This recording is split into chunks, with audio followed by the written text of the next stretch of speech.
Okay. We are going to go straight into our first panel session of today.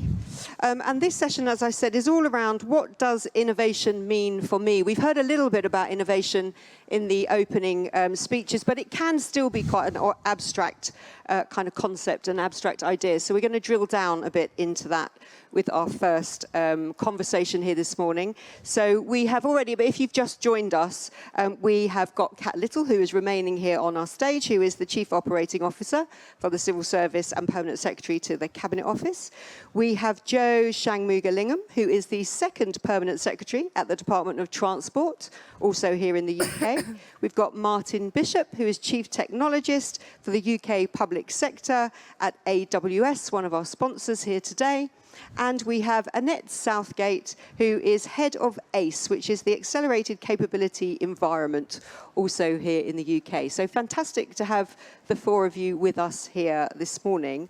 I'm going to start by asking a very general question to everybody, which is, what does good innovation look like, and how would you know in an organisation that you've created that culture in which innovation can thrive? And Kat, I'll start with you.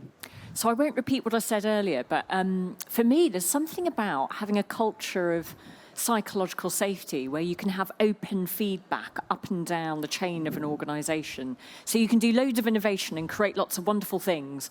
But when you are able to speak freely, give your opinion, share feedback openly, say, I tried this thing and I got it wrong, can we have a chat about it?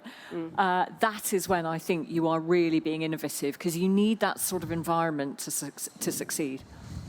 And does it feel like we have that? Oh, no, definitely not. Okay. No, and I really worry about it. I think we're quite hierarchical.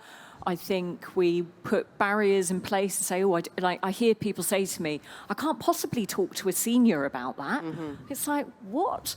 Yeah. They're just human beings. We've put these really weird sort of cultural hierarchies in place. And I think people are scared to be open and to say what they really think and to challenge.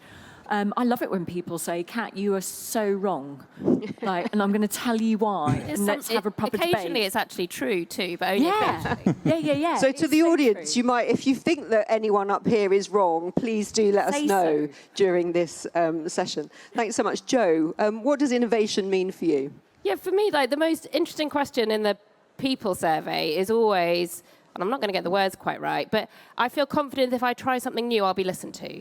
And I think it's that making sure you've got an environment where people feel it's worth their extra effort and that they have the space to be trusted to do something. Because as Sarah and Kat said earlier, this is an innovation in government. It's not something we can do. We need to take responsibility for the conditions, but it's for everyone in all of our organisations. I'm a bit more optimistic than Kat about where we are today, because I think we have pockets of brilliance. And also, we have shown so many times over the last 5 years how good we are at innovating in a crisis. So somewhere in this room is the brilliant Gemma Peck, who worked with me on getting out £80 billion of debt in schemes we launched over 8 weeks, and it's the 5th anniversary today of us launching the first one, supporting 1 million businesses during COVID. The vaccine task force we come back to time and time again. What we are not consistently good at is innovating in normal times and innovating when we don't have that burning crisis, which means we have to act and we have to rip up the rule book about how we operate. Completely. And that's really, do you feel like we've kind of reverted back to some old ways of working post the pandemic then? I think it's a really interesting discussion about sort of failure and is it okay to fail? And, one of my reflections about the vaccine task force, it can be overused as a model and a comparison because the counterfactual of the economy staying shut and society staying shut was so great that should you do everything to get a vaccine? Of course you should. But I think also we can talk ourselves into thinking that failure is a bigger constraint on us than it has to be. Yeah. We need to be clear about the risks we're taking. We need to be clear why we're trying different things. But we can innovate We just need to be sort of more thoughtful about giving those permissions and setting the conditions for it to happen. Okay, thanks, Joe. So, Martin, we've heard there then that innovation for Cat and Joe mean kind of having a more open culture where you can challenge upwards, you can put forward your ideas and be listened to, that we're good in a crisis but not necessarily in kind of a non-crisis situation. Does that resonate with you from the AWS perspective? So one within your kind of company, but also working with the public sector, what does innovation mean for you? Yeah, at Amazon, we like to say, like, failure and invention are inseparable twins. And so kind of building on what Joe was saying is it takes many, many failed experiments and being comfortable to say, yes, we failed. You know, we learned X, Y, Z, and we're going to take that into, like, our next initiative. So I don't know if anybody here had a Fire phone. Nope, never seen a hand go up.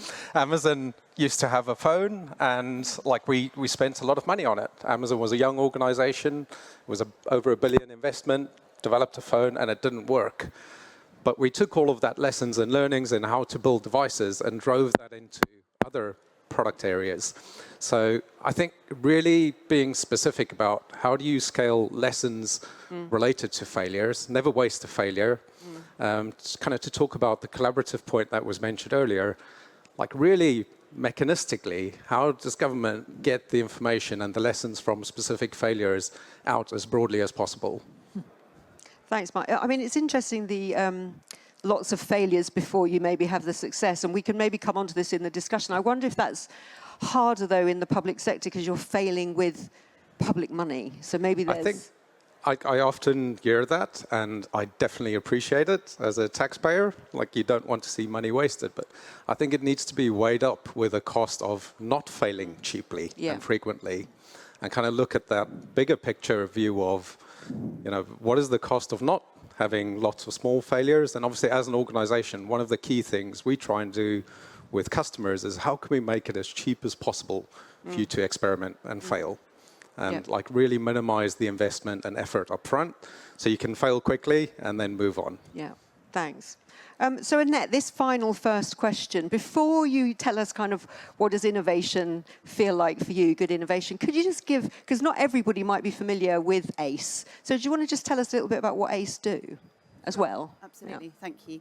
So ACE is a home office unit. I'm not sure that you might need to just, if you just push it up a little bit right in front of you, no.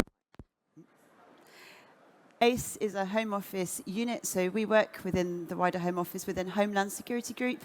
I have a team of civil servants, and we work very closely alongside a private sector partner, Vivace, helping us deliver commissions. So speaking to what Kat was saying earlier about problem solving at the heart of government. We have a whole host of commissions that we work on for the Home Office, so frontline mission problems, we're very well acquainted with those, but also wider government. And we bring rainbow teams from industry, academia, and the third sector around these mission problems at pace. Recently, we have started leading that team through the Home Office specifically, so I'm the first SES to run ACE on behalf of the Home Office. Fantastic. And what would you say then good innovation looks and feels like for people? And that's a really good question because we are evolving ACE all the time. So ACE has been in existence for 8 years, and in the last 8 years we've learned a lot of things, but we're now thinking about how we might scale, how we might serve wider government better, how we can find more problems to work on outside of the Home Office environment. And I think for me, there's a combination of the culture that I create within my team, the culture that I create within the teams that I work with outside government, and enabling people to not be nervous of innovating. So we have to work to budgets that we're given, and we try really hard to innovate and set milestones that we can then come back from. If we think it's not working or we can change tack, that's really important for us. But also to make sure that my civil service team have a real ability to stretch out and work across different organisations and learn really actively and enjoy that. So I think I try to use the word creativity alongside innovation a lot, because I think innovation can make you feel like it's a data-driven problem set we're trying to get after, and sometimes we just want to work out a better way of doing something. Yeah. And I'm a creative person at heart, so I'm also a scientist, so I have an innovation and creativity thing going on, which I like to try and encourage encourage my teams to just make the most of I every day. like that. I like that nobody said creativity yet, so I really like that, putting creativity alongside innovation. I think that's quite important. I am going to ask each of our panelists one more question, and then I am giving the audience heads up. I'm then going to be coming to you for questions. So be thinking about the most difficult question you can possibly think of to put to our speakers here today. So, Kat, I'm going to come back to you, and it's been mentioned a couple of times already that the Prime Minister has set out, so there was a speech week before last, the vision for change across the civil service, and technology is right at the heart of that transformation. So lots of people in the room here might welcome that vision, they might welcome the use of AI, the use of technology, but others might be a little bit anxious about the scale and the pace of change that they are being asked to embrace. So could you tell us a little bit more about the kind of role that you see technology playing and the impact that you think that will have on everybody across the service? Yeah. Well, this isn't a new thing. It's not like 2 weeks have passed and we're suddenly being more tech-led. We've been on this journey for a very, very long time. So I think it's worth just reflecting on what we've already seen in our day-to-day lives in work. I think what is different is the pace and acceleration of the use of AI and the proportion of our work that needs to be automated, needs to be digitized, and that is all in service of better tools for you in the civil service, but also better outcomes for citizens. So I can understand why that pace of acceleration might feel difficult. But let's face it, we're seeing it in our home lives. We're actually playing catch up. So, I was on the tube this morning. Every single person on the tube had their phone out and were playing games, were doing their I was doing my banking. Everyone is using tools. Like, that is what the future of public service is probably going to look like. You're going to walk into hybrid multidisciplinary frontline teams working in communities with citizens with everything done through digital mobile devices. And we'll be working in completely different ways. That is happening now in our home lives. So I think for those people who are feeling a bit anxious, this is about us playing a bit of catch up. You shouldn't be scared of it. Like, it is making our home lives better. It will make our work lives better. I think just to confront head on the question that I'm sure many of you will have, which is, does this mean job losses and changes to the workforce?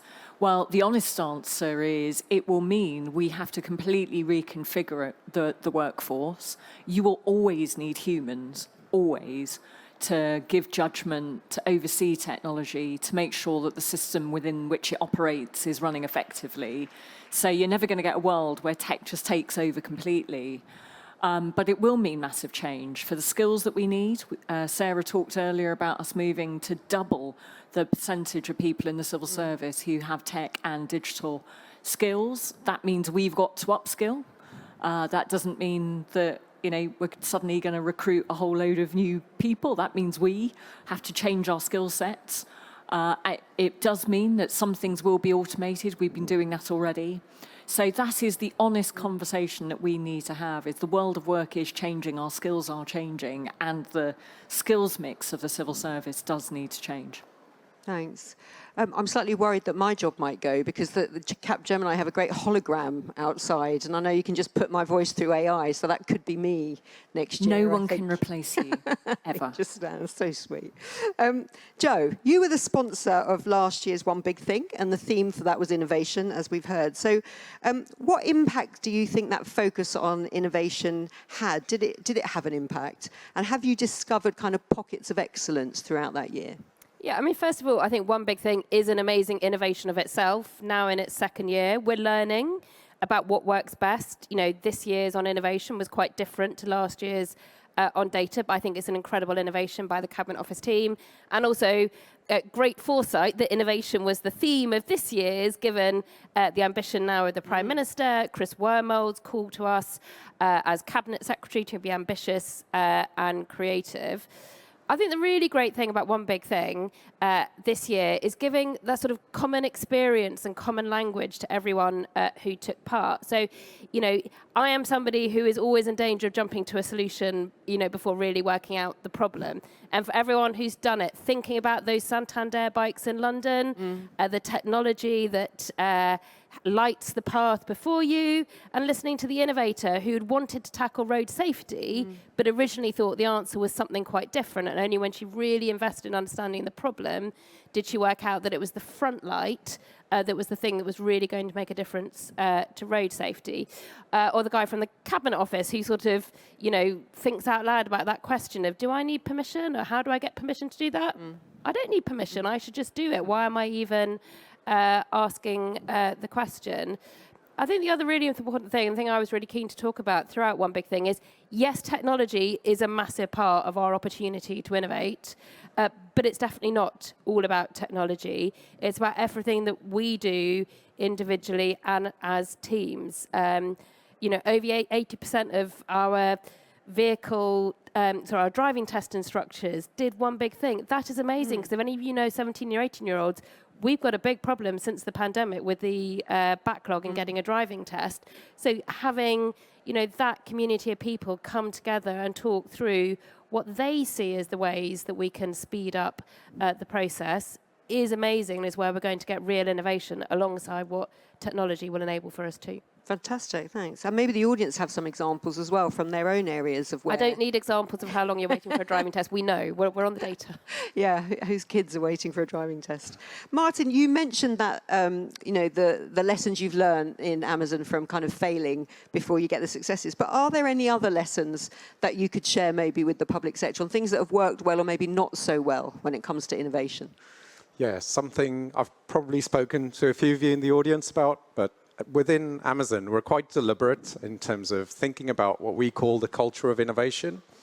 And one of the elements is technology, but there are three others. One is culture, which we've spoken about a lot today. The other is mechanisms and organization. And for us, it's really about aligning on all four of those things. And when we talk about culture, for example, in our case, we've got leadership principles. One of them is bias for action. And as a leader in Amazon, when somebody comes to you with what we call a one-way door, so a high-risk decision, one of the skills is how do I help them turn this into a two-way door? Like, I want to help you get to yes, but your current proposal is too risky. Let's talk about a bit of trade-offs and how can I get to a yes with you? And it probably means maybe toning the ambition down a bit, but just let's get to yes and then scale the experiment. So that's the culture aspect. Mechanisms for us, to your example, Joe, of like how do you figure out what the problem is to solve? So we've got something called working backwards, which our founder said is actually not working backwards, but the first product that we create around innovation is actually a press release. And we write the press release as if we've done the thing. Right.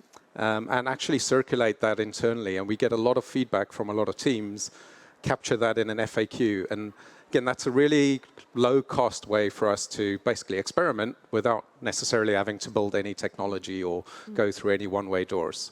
And then the last two, just briefly, is technology ownership and autonomy. Like, it's really important for us to drive towards small autonomous teams, and we call them two pizza teams, as in American-sized pizzas. What size team can I feed with two American-sized pizzas? So ideally, like 8 to 10 people, multifunctional, who really own an outcome, and they own the underlying technology that delivers that outcome. So they really have full ownership and control over what they're working to deliver. Great, thanks, Mark. I like those tips. Let's get to yes and two pizza teams. So great tips to take away. And then finally, Annette, before I come to the audience, so you mentioned there in describing what ACE do, you bring together kind of experts from across not just the private sector and the public sector, but academia as well. And a big theme we've heard already is collaboration. So just your kind of tips, I think, to people on how should civil servants create those spaces where they can bring people together from different backgrounds? Thank you. So one of the things that we try and do is to encourage as much diversity as possible and to give people the opportunity to come up with really great ideas for how to solve problems and to do that as a collective. So that's one thing that I would really encourage. So the diversity of thought that goes into ideas that help us fix problems in a very different way. And I think the thing that we also need to try really hard to do is to blend the civil service option to think about a genuinely different way of working And us having a team that have civil servants and private sector partner in it enables us to do that, because it might require us to be a little bit more gently disruptive with our civil service colleagues to say, actually, do you think this is genuinely different enough? And that does require both parts of that equation, I guess, in terms of government and industry to help each other. I think in terms of other ways of keeping innovation going, really keen to help bring in earlier careers folk into our team. So one of the things that I'm really proud of is that some of our industry colleagues have brought in apprentices into our projects really early on. And when we were talking earlier about bringing on the next generation, really keen that we do that through the different offerings that we have. And ACE is one of those ways of doing that, and we're really keen to help. Yeah, that's really interesting. So diversity, we think about diversity in certain ways, and we've definitely broadened our thinking on diversity. But as you're saying, really, when you're talking about innovation, really important that you get the younger generation involved as well, because they are way ahead of a lot of us already. Absolutely. On a lot of these and things. I think I probably should have also mentioned risk-taking. So quite often we have a decision to make really early on as to whether we would take on a problem or something for government. And we've recently done some work in the Home Office for the NHS. That took quite a lot of guts, actually, within senior leadership in the Home Office to say, yeah, we will do that. We will provide a service to the NHS. And we're now providing a beta, so a really early stage NHS app for people to change their appointments. And we've saved £240 million in one financial year for the NHS. Brilliant. So government can support each other in different ways. Which goes back to what Kat was saying in the beginning about taking more managed risks and supporting each other, being more courageous. Okay, I'm coming over to the audience. It's very hard to see the audience here. We've got lights, but who would like to ask the opening question? I'm going to look at we've got gentleman down the air with a white. If we could get could you keep your hand up? Yeah, there. And then I think there was one here. In fact, there are two here. I'm going to take these three first, and then we will come over to this side. I can see some hands here. So there's a question there, and then if we could get mics down here as well, there are two here. Yeah, over to you. Hi, everyone. My name is Ronald. I'm basically a work coach for the DWP. Regarding innovation, for me, a lot of people see a work coach as someone who works in the job centre and basically serves customers day in, day out. Part of me being here today is to show people that actually it can be whatever you want it to be. Taking on the analogy of the tube, we're all on a journey, and the destination of our journey will always change. There is no end destination. It's what you want it. It's where the end journey will be, whatever it is you want to be. And just really speaking to the panel, it's, do you feel that with technology change, do you feel that what we perceive roles to be, do you think that's going to change in the coming months and years based on all the changes your organisations are making in regards to technology? So you're saying that you shouldn't think of your role as fixed, that actually we're all on a journey and all of our roles might change with the use of technology? Definitely. So I'm going to put that question to the panel. And then if the two ladies here could keep their hands up, we'll get the mics here for the next. Who would like to? Kat, would you like to go first? Yeah, sure. Well, Ronald, I'm so glad you're here. It's brilliant that you've been able to take a day out from helping people find employment. Really important role. I really like your analogy, because there's not a single one of us who is going to be untouched by technological evolution and revolution in our working lives. And different people will be impacted in different ways. Like, as part of this is about making sure that as a work coach, you can have different tools to help find opportunities, different ways of coaching people, to get support from different departments. The thing that always strikes me about job centres and the DWP is they're almost like a microcosm of everything that government does, because quite often they're people who may have come through the criminal justice system who now really need help to find housing and a meaningful work, and they've probably had multiple touch points with the health system, with social care, with local government. We have to operate together, and the only way you can do that is if you've got technology and great people supporting the front line of our job centres to do that. So I think tech and just brilliant collaboration in your world is going to be very different, and I hope in a much better way for you and for the citizen. It already is changing, and Peter Schofield was telling me about some of the great AI-like cases that we've got in the DWP, a lot of them are about making sure that work coaches, caseworkers have got completely different tools to do their job to make their lives easier so that you can spend more time with the people you're actually trying to help. That's exciting. Brilliant, thank you. Would anyone else like to come in on? Yeah, Annette. So I think I like to sometimes try and think of an exciting point around future. And one of the challenges that we have and that I see as a scientist, so basically I like to make decisions based on evidence, if at all possible.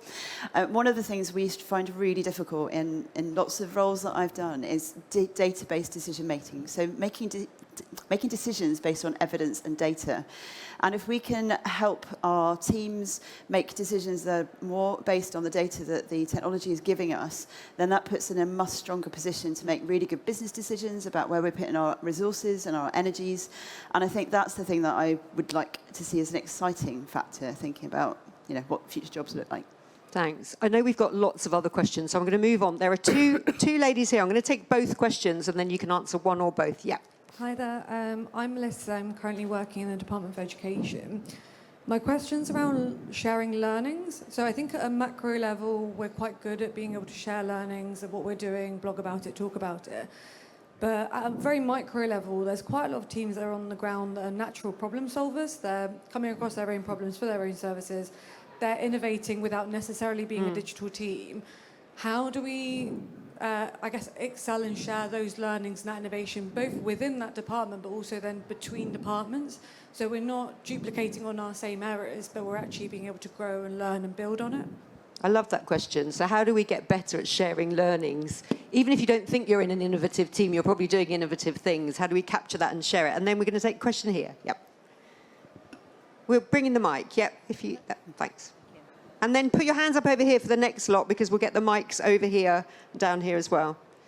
Yeah. Hi, so I work for DWP Estates. I'm a business case assurance manager, and one of the things that we find in our role is that people are opposed to change sometimes. So my question would be, how would you innovate with key stakeholders who are opposed to change? Yeah. So you're talking about people outside who you work with, or are you talking about people within the system? Internal. Internal, okay. So 2 questions there. How do we get better at sharing learning? And how do we persuade people to embrace change? Can I start on the first? Because I couldn't agree more. And actually, I worry more about our ability to share and scale innovation than the pockets of brilliant innovation that happened. It's why, one big thing, if you've had those team conversations, logging those case studies so that people can see the different things that worked, things that didn't work as well, and that so that we learn from those. But, with the work that Kat and Sarah Mumby are doing on the digital central government, what are the tools we can provide from the central government and get out and scale? This is a massive system problem. I don't think we have all the answers to it at the moment. I think starting with just better awareness, is a great thing. And it goes back to, Kat and Sarah's call for us as leaders in the civil service as well, to be, borrowing, stealing from each other with pride. But, it is just as big a problem and just as big a challenge for us as the innovation itself. I really, really agree. Thanks. Martin, did you want to pick up the one about persuading people that change is a good thing? Yeah, I think that's pretty universal, probably myself included. And I consider myself an early adopter of many technologies, but who moved my cheese type response to change. I think it's being really clear and bringing them on the journey with you to understand what's in it for me, and make it really personal, that we're not trying to impose change upon you. I think we talk about obsessing about our customer and working backwards from what they care about. And sometimes that translates to internal teams. So I think it's kind of the sooner you can get them on board, understand, what represents toil in their daily life. I'm sure everybody has got things that they would rather not do in a working day, and really help them kind of get rid of that toil, understand what motivates them, and just get them involved as early as possible, and be explicit about that kind of what's in it for me conversation. I like that. Can I quickly add on that? I think also we've got a responsibility to be clear that change is our responsibility as a civil service. So the needs of citizens and the needs of businesses are changing. So standing still would be us, I think, neglecting our responsibilities as a service, and we should be clear about that, it's not an option for us to stay the same and not to continue to innovate. And I like the way you kind of phrase it there. It's not that change is being done to us. We are the change. We're driving the change. We're part of it. So, yeah. We've got lots of questions. So I'll come back here in a minute, but there were some people over there. So there is a lady there. If you could stick your hand right up. Thank you. Can we get a microphone here quite quickly? And then, the one at that. If you keep your hand up, the lady there, we'll get another mic to you. If somebody could bring a mic, if you wave your hand around, that's it. And then can we take the question who's got the mic at the back? Thanks. Yeah. Hello, everyone. I'm Dr. Shruti Kohli. I'm the head of innovations and AI in DWP. And in our lab, we built the first generative AI product that, our colleague was just talking about. And really thinking and learning about so much amazing things we are doing in cross-government. I just wanted to understand how we could really leverage on infrastructure that we are building, because, again, we don't want to create future silos of these kind of issues, building on different type of tech stacks. So really inclined to have your views on this. Thank you. And while we're answering that question, could you put your hand up again, the lady there, and we'll get the mic here. Thanks. So how do we make sure we don't create new silos for the future? Yeah, it's such a good question. And I think part of it is a kind of consciousness of the fact that we might be doing it. It's like Sarah's question earlier, like, what is the future legacy IT that we're creating now that we've really just got to stop ourselves from doing? I really passionately believe that if we develop AI, we innovate together, we solve problems together, we will sustainably break down those silos. But it's really hard work because every single process in government is designed to be siloed and driven by the department or by the needs of your organisation. And there are 307 separate organisations within the world of government. So, the forces are strong. So it needs us to be even stronger to kind of keep those forces at bay and to kind of push through them. But, I wish there was a silver bullet to your question. There isn't. It's really hard work, and we should be open and honest about it. Annette, you wanted to come in. Yeah, I completely agree, and I think there is something about everybody in this room and wider has an opportunity to think as a systems leader or a systems agitator, what am I doing to help break down barriers and silos in my role? In leadership roles, there's an opportunity to do that at a slightly bigger level, but even in your existing day jobs, you can think about, I know this piece of information, I know that team over there are really interested or have a similar ask, why don't I go and talk to them? And we are trying to do as much of that as we can within our world, but we do all have, I think, more power up our sleeves than we give ourselves credit for. Thanks. So we've got another question here. I think, have we got the microphone to the question? Yep, thanks. Hi there. I'm Jen Pallister. I work in the commercial function at Cabinet Office.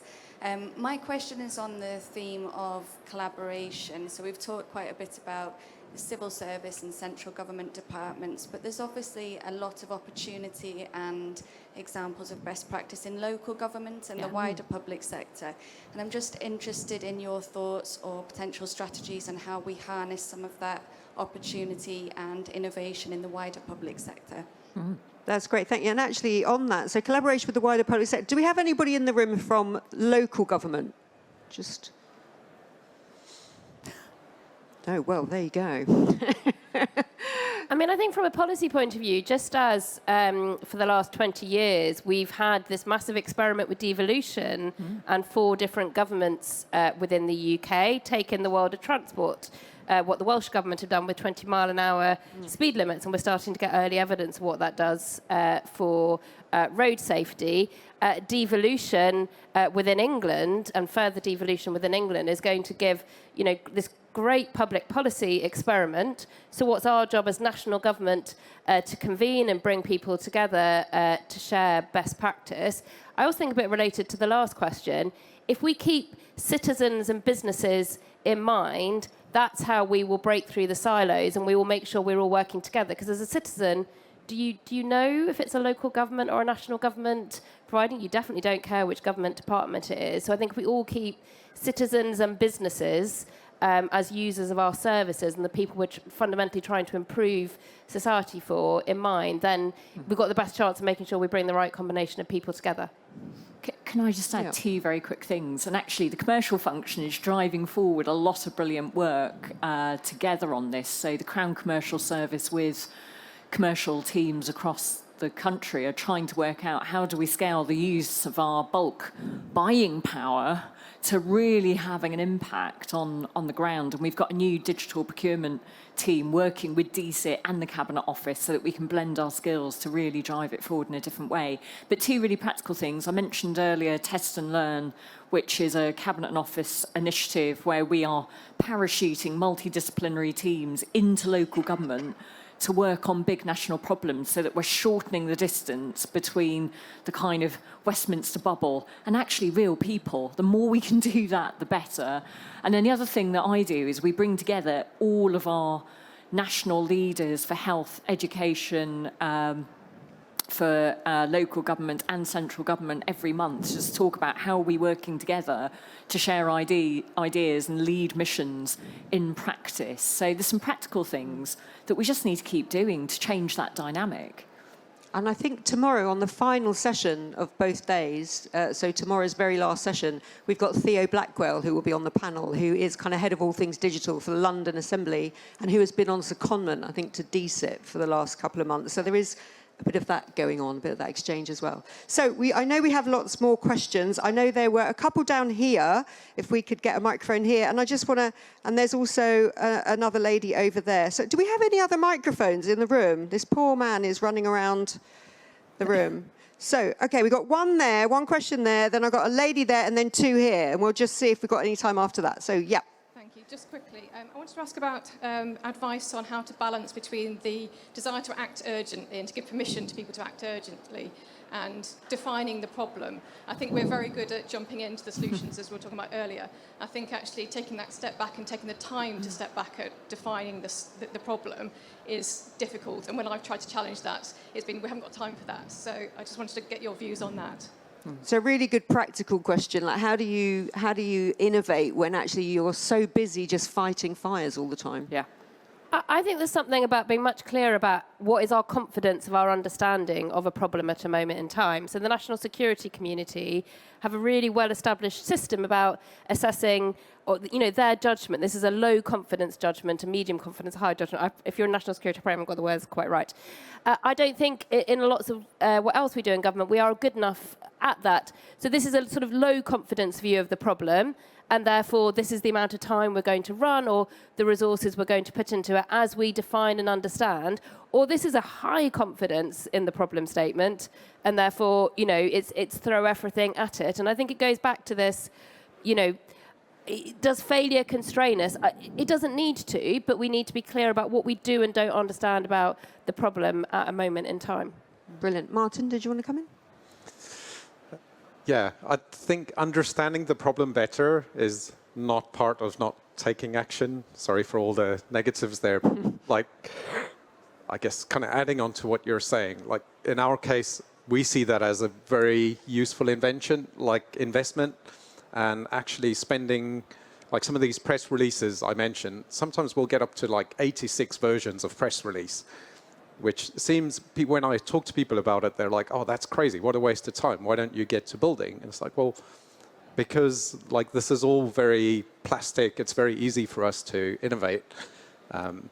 But yeah, having leadership, sponsorship, and we talk about this one-way door, two-way door, which kind of relates to the confidence levels, is a really useful thing. And again, explicit categorization of things when you get to the question. I think this is a really difficult, is that balancing, prioritizing with all the tight resources and everything. It's really the heart of a lot of these challenges. Thanks. So we've got two questions here. Yeah, we'll take both questions. Okay.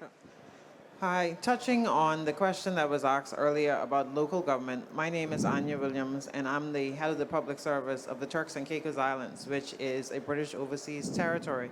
And my question really is, how does the UK, in driving forward its innovation strategy, intend to involve other territories, not just local government, but also the overseas territories where we have complex problems but small technical teams, And how do you intend to assist in actually allowing learning through whether it's online training and development, but assisting and rolling out that strategy so that it's not just in central government, but also local and also overseas governments as well? Brilliant, thank you. So we're going to park that for a minute. So how are we going to be making sure that we spread innovation, not just across the wider public sector here, but also overseas territories? And yep. Hello, my name is Bridget, and I'm relatively new to the public service. And one thing that has been really surprising for me is the idea of the Daily Mail test and how often that seems to be the response when you're trying to do something innovative. So I'm curious, any of your advice about how to respond when the Daily Mail test is brought up? I really like that question because that goes to, it's easy to say ask forgiveness, not permission, but when you then run it through the Daily Mail test, you might lose that confidence we're talking about. Okay, two great questions there. Kat, would you like to answer one or both? Yeah, I'll have a go at both very quickly. So, great to have you here in the UK, and I'm sure there's plenty that we can learn from you as well.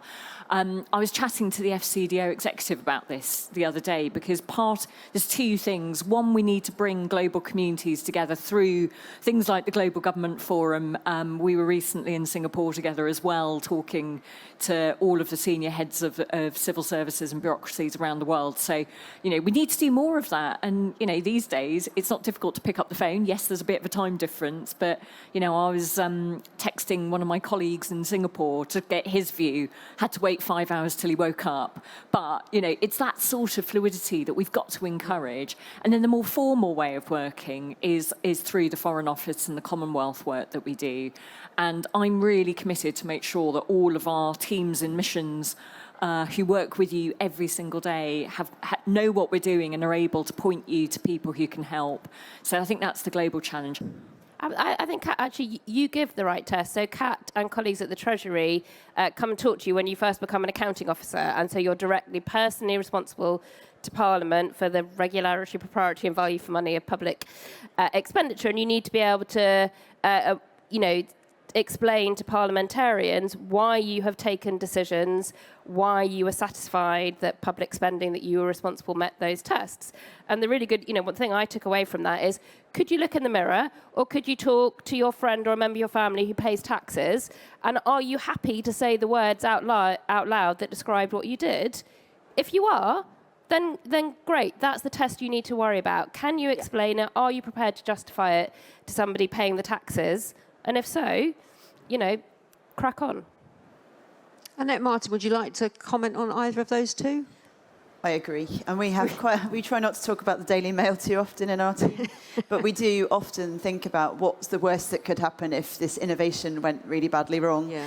But we try to take a positive view on the fact that we'd actually tried something, and actually there is a story to tell about innovation and what we might have learnt along the way.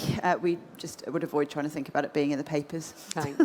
We've got time for one final question, and don't worry if you know you're heading to another session. We are all going to keep the schedule on time. So I think there was a lady there who I promised. Thanks. And if you didn't get a chance, thanks for all your hands up. Please keep your questions. I'm sure they will be relevant for other sessions throughout the day. Hi, thank you for the opportunity. I know time is really ticking. My name is Noga. I'm a master's student here in LSE for Social Innovation and Entrepreneurship. And I know innovation is not only technology, but I would like to ask about technology and innovation in the governmental context, because technology changes really fast, and government processes usually takes a bit longer. So I wonder how can we mitigate it, maybe bridge the gap, so when we are finishing with the process, we have an end result, how it's still relevant for our citizen. Thank you. Thank you. I think that's a great... Sometimes I know we say we start these big projects, but by the time we finish them, the world has changed. So how do we make sure we keep pace with the changing world around us? I'll go to Annette. I'll give you all 30 seconds on this one. So thank you. It's a really great question. And I think the opportunity government has is to think about ways that you can keep reaching out to those that are innovating at pace. And often that is in academia and in industry. So one of the things we've been keen to try and do with ACE is think about a diversity of universities, research groups, etc. We are reaching out to, because quite often universities and academia has had more of a portrayal of thinking more than doing, but there are lots of hands-on organisations that we can learn from. So it's about accessing diversity for us. Brilliant, thanks. Martin? I think for me it comes back to, I think, something Sarah was mentioning earlier in terms of how organizations need to shift from a CapEx investment to like this evergreen approach to running software systems. And I think another really important consideration for public sector as well is really thinking about when do I need to be a buyer and when am I going to be a builder. And by consuming higher level services from like various vendors that are out there, including ourselves and people like Salesforce, you can jump on a shared software environment and a service that pulls through new innovation. Those vendors are incentivized to constantly deliver new services, new value through those services. And so just really thinking about, should we be building this or should we be buying it? Thanks. Thanks. One thing you'll hear a lot of from Chris Wormold as our new Cabinet Secretary is two-speed policy making and two-speed service delivery. So we both have to do the thing that citizens, businesses need today, and at the same time be planning for and delivering for what will be needed in a decade's time. And again, that's our responsibility and our brilliant opportunity as public servants. So I used to work at the MOD, and I think they've got the most challenging examples of what you've just described, which is how do you get the right technology on an aircraft carrier that is going to be fit for purpose in 30 years' time. And it needs real ingenuity. And what they do is they use spiral development techniques, both with the supply chain and with their foresight engineers, to say, right, let's try and predict what we need this thing to do in 20 years' time, and let's work backwards. I mean, it's super clever stuff. I wish I could explain it better, but you imagine if you could take that sort of technique to the wider public sector in a practical way. So it sort of depends what you're buying and what you're building. Brilliant. Well, we are sadly out of time, but what a fantastic opening session. And thank you so much to the audience for all your questions. Please keep that kind of energy and engagement up throughout the rest of the day. We did start a little bit late, so we know you might need a coffee by now because it's been quite a long time you've been here. So we're going to start all of the next sessions, I think, about 10 minutes later than on the schedule. So probably 11 o'clock we'll be starting. And just to say, in here, if you want to come back into this room, the session will be on AI, so applying AI in the UK government. On the Accelerate stage, as you come in, that will be innovation in the communication service. And then on the Transform stage, which is just out there, we'll be talking about insights from international rankings, and that will include Gus O'Donnell, who was the former Cabinet Secretary. So I look forward to seeing you all in about 15 minutes' time. I'll be doing AI in here. But please join me in thanking our fantastic panel. Thank you so much. No, well done. Thank you so much. That was really